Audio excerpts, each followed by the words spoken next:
Hi everyone, so today I'm going to be showing you how to replace the passenger side CV axle on a 2001 Toyota Corolla. So let's go ahead and get started. So the first thing you need to do is you need to loosen the lug nuts on the passenger's front side tire. So go ahead and loosen those first. It's a 3/4 inch socket that you're going to use to loosen those. So after you've loosened those lug nuts, the next thing you need to do is jack up this side of the car, the passenger side. I personally like to jack on that bolt right there. Kind of get it in the center of the cup on the jack. Like that. I don't have it centered, but there we go. Now it's centered there, so that as I jack up right on that bolt. And then I can put a jack stand just right next to my jack here and lower it so that I'm safe when I'm under the Corolla here. So go ahead and do that next. Okay, so with that jacked up, take the lug nuts off and you can get your tire off here. Well, I have everything up. Why don't I show you why I'm even replacing the drive axle here. So there's a couple reasons why you need to. And I'll show you my reason why. So, see right there, the drive axle goes into the transmission. You see all that grease around there, so it's leaking. I checked the rubber boot here, and I can't find any tears, so I'm not quite sure where the leak is coming from. But so I'm going to go ahead and replace it because all that grease has come out. So there's obviously a leak. Over time, dirt and dust and rocks and stuff can get in there and grind up the gears, and then your drive axle will stop working. So you really don't want that to happen while you're driving.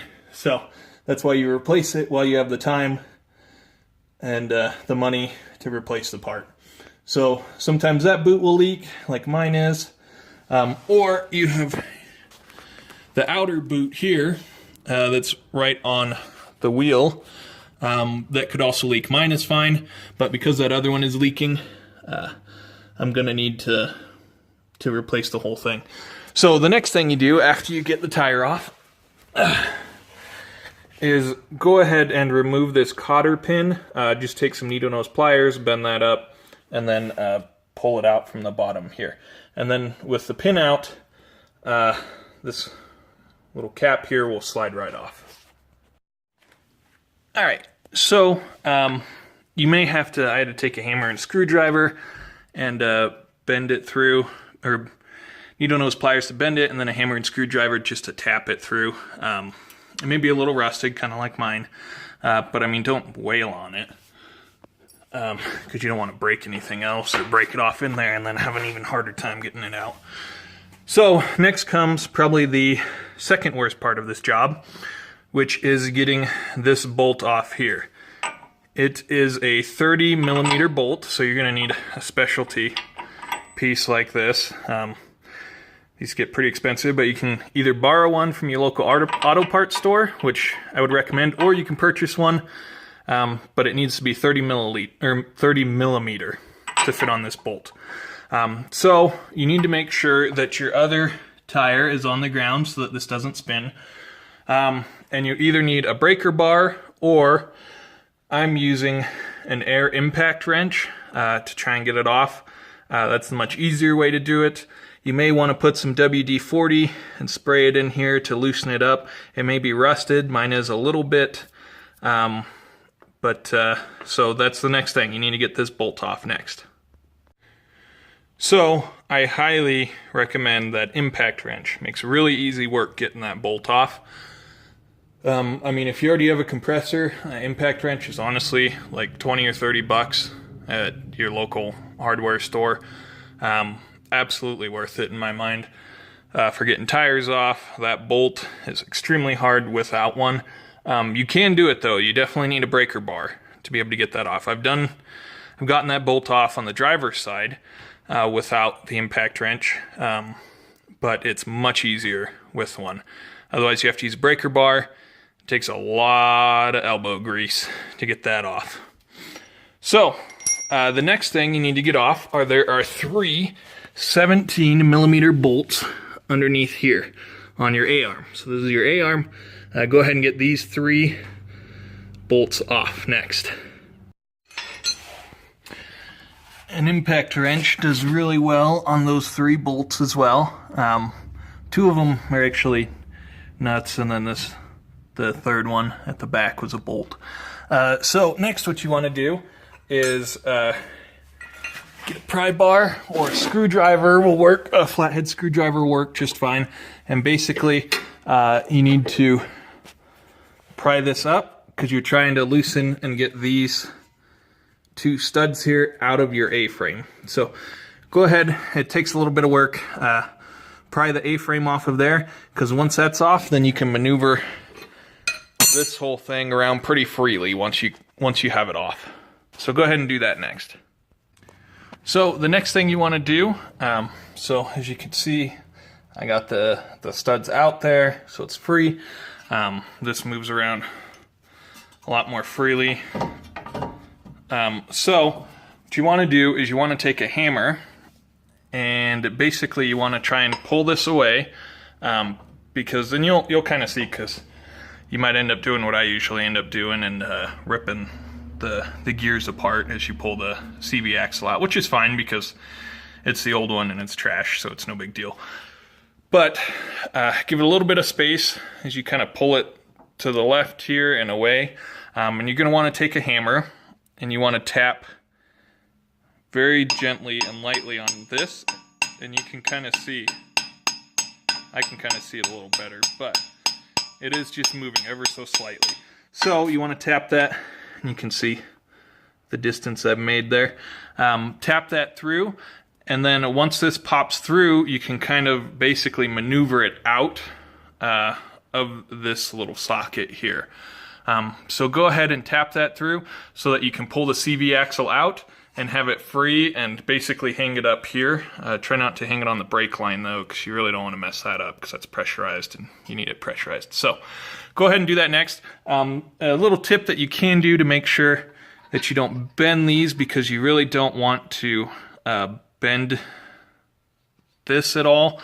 As you can screw this on a little bit, the old bolt, and put it to about there. That way, you know, you're not stripping anything or bending anything there. You'll just mess up this, which then will easily come off as you and you can pull this through. So go ahead and do that next. So I kind of failed to mention, when you're tapping this through, it's really just to loosen this up. You can see there's quite a bit of rust throughout all of this. So anyways, really the point of that is just to loosen it. Once it's loosened, you can actually pull from the backside here, and this really, I mean, you can see it really twists at an angle. So you can twist at an angle. This kind of pulls out at an angle like that, so you kind of work the 2 angles to pull it out, and try and, like I said, not rest it on the brake line there, but more so up on here on the calipers for the brake. So next comes the absolute worst part of the whole job. So you're going to need a hammer, a crowbar, a screwdriver, basically it's going to take a couple of different tools, and you're going to need to find out what works for you with your tool set. So yeah, the next part is hammering out the inner part, or hammering out the CV axle from the transmission. So I'll show that in just a second. Let me get in a better position to show you. Okay, so you need to crawl up to the inner boot here. And what I'm going to try and do, luckily this is the stock CV axle on the passenger side. So the stock ones have these little notches, as you could see. And basically what I'm doing, oops, sorry, is you have your support beam right here sticking. You could either do a screwdriver. I have a crowbar.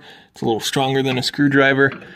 And I'm basically just getting it caught on those little notches right there.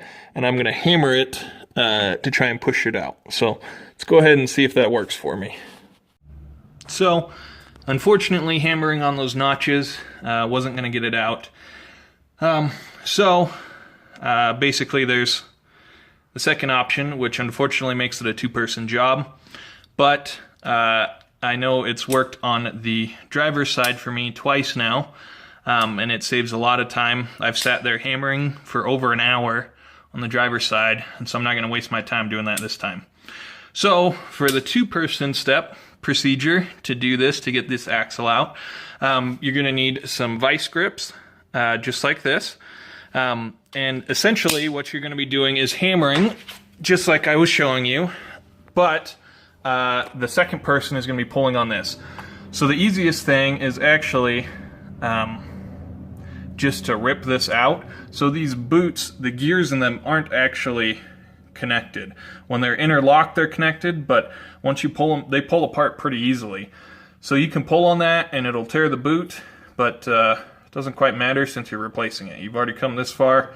What's it matter if you ruin it? So I'll go ahead and show you how to use the vice grips in just a sec, once I get all positioned with my second person. So with the second person, I was able to pop it off. So I came from the front of the car and I got under here, basically took the crowbar, because you can see it's missing here now, took the crowbar and wedged it in here and then hammered on this end, basically pulling it this direction, while my second person pulled on it from that side. Now, I'll show you in just a sec once I get in a better position. If the boot tears, I'll show you what you can do. But that's how you pop it off. Sometimes you might have a little bit of transmission fluid come out of here. The one time I've seen it happen wasn't on this Corolla, it's another vehicle, and I'm talking like 5 milliliters. It wasn't very much, but just be aware, if it does pop off, if you're directly under it, you could get a little transmission fluid on you. Okay, so luckily mine stayed intact when I pulled it out. Not a big deal if it pulls apart. So my second person had right here and was pulling on it as hard as she could while I was hammering. That's how you're going to need two people for it. It comes out really quick when you do that. Don't waste your time with one person. Just have two people. You need it to be pulled on and hammered on at the same time. It's going to save you a lot of time. Just do that from the get-go. Don't even waste your time. However, if your boot was torn, and that's initially why you're replacing it, or it tears in the process of them pulling it from this angle, what you can do is, I really don't feel like tearing this open, but if the boot tears, just pull the whole thing off. This whole bar will come straight off, and basically this piece is still going to be stuck to the transmission. So what you can do is you can take some vice grips, basically grip on the inside here because it's torn on there, and get a good grip on here, and you can pull right there. So that second person is going to have to get under the Corolla, right there next to you where you're hammering, and they're going to be pulling, obviously, towards the brakes here, towards the passenger side, while you're hammering. And honestly, it's going to take 30 seconds if you have two people doing it, super quick and easy. So go ahead and get that done. And I'll run through a little bit on the putting the new CV axle back in. So when you get the new part, inspect it, make sure that it matches your old part. I don't know that any of the new ones are going to have this little piece here, but it's really not that important because it's a solid axle, so it's not really needed. But everything else needs to match up to it. So go make sure that you check that before trying to install it. Alright, so inspect your new part, make sure there's no leaks, no tears on these boots, because there's no point in replacing this. If they do, make sure that nothing's all dinged up. So the reason that this is so hard to get out is you have that little O-ring there that basically has to be compressed, and it locks the CV axle into the transmission. So that's why it's so hard to get out. So to put it back in, it's a somewhat similar process. So basically what you're going to be doing is, sorry, I should have had this already all set up. So if I can get it to focus, you're going to be putting the CV axle back in there, and basically you need to get that little O-ring to compress again. So make sure it lines up. All of the gearing and the teeth line up with everything in there. And essentially what you're going to do is you're going to push it in as far as it'll go. And then you will take a hammer. I really don't like this, but it's really the only way, whoops, to get this back into its place and get that O-ring to compress so that it goes in right. Basically, you're going to push it in as far as you can. And basically, I mean, if you push hard enough, you can get the O-ring to compress. I've never been able to do that on my own, but what I do is I take a hammer and I tap on this end. So the gearing, if you didn't tear the boot apart, you may not know, but the gearing in here actually compresses from the bar to here. This will actually scrunch up some, so that's why you can push it as far as you can in and then tap it a little on the end. Again, kind of like I mentioned earlier in this video, you can put the castle nut on here and you can tap it that way. Just make sure that this isn't flush with it because you don't want this to mushroom out. So make sure that there's some space there, and you can tap it, and that will compress that O-ring enough to stick it back into the transmission. And then by doing that, by having the castle nut on, it won't mushroom here, and you can continue screwing the castle nut down later on. You'll have to take it back off, and I'll show you that in a sec. Something I forgot to mention is that before you even put your CV axle back on, you might want to clean up all this grease, whether it's on the inner boot or the outer boot. Clean it up so that next time you're under here doing an oil change, and you see a bunch of grease, you'll know that it's something new. You'll instead of confusing it, since you already fixed the CV axle. So go ahead and make sure that you have that clean so that in the future you can help yourself diagnose where all that grease and oil is coming from. So as you tap in your CV axle, come over here and to make sure that it's the same distance here. That's what it should look like. It may not look exactly the same as if you remove the stock CV axle, the one that came with the car, but it should be pretty close, just like that, as you tap in with the hammer on the other end. So with the new CV axle locked in at the inner boot into the transmission, you need to take this castle nut back off, and you need to work this end of the CV axle back through here. So just like when you pulled it out, you're probably gonna have to angle it like this as you work it down, and then pull your whole, let's see, it's the strut and the brakes and the rotor and everything. Pull this whole thing over to the side here, and try and work it through. So luckily, as I mentioned before, you have a little bit of play, so you can turn it a little to line up the teeth on the CV axle with the teeth here. So go ahead and do that next. Alright, so from here, it's pretty much the reverse of what you did to take off the CV axle. So you're going to tighten this bolt down to 166 foot-pounds. You may need to do that once you put the tire on, so that may be the last thing you do. And then once you do, as you tighten this more and more, it'll pull the axle through and it'll put this back where it's supposed to go. So that bolt, even though it looks like it's tight now, it has like an inch at least to tighten down, and it'll pull it through those teeth. So you need to tighten that down, 166 foot-pounds. These bottom three here that were the 17 millimeter ones, so take a pry bar, and just like you popped it off, you need to pull the A-arm back down, either a screwdriver or a crowbar of some kind, to get those studs back into their two places, and then this bolt will go back in its place. All three of those are going to get torqued down to 105 foot-pounds. And then from there, it's just putting the tire back on, lowering it off the jack stand, and you're good to go.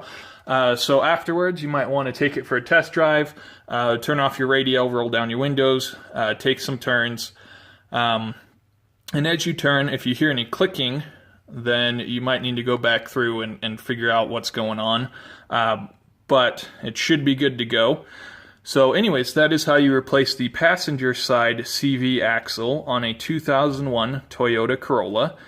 So hopefully this was helpful, and thanks for watching.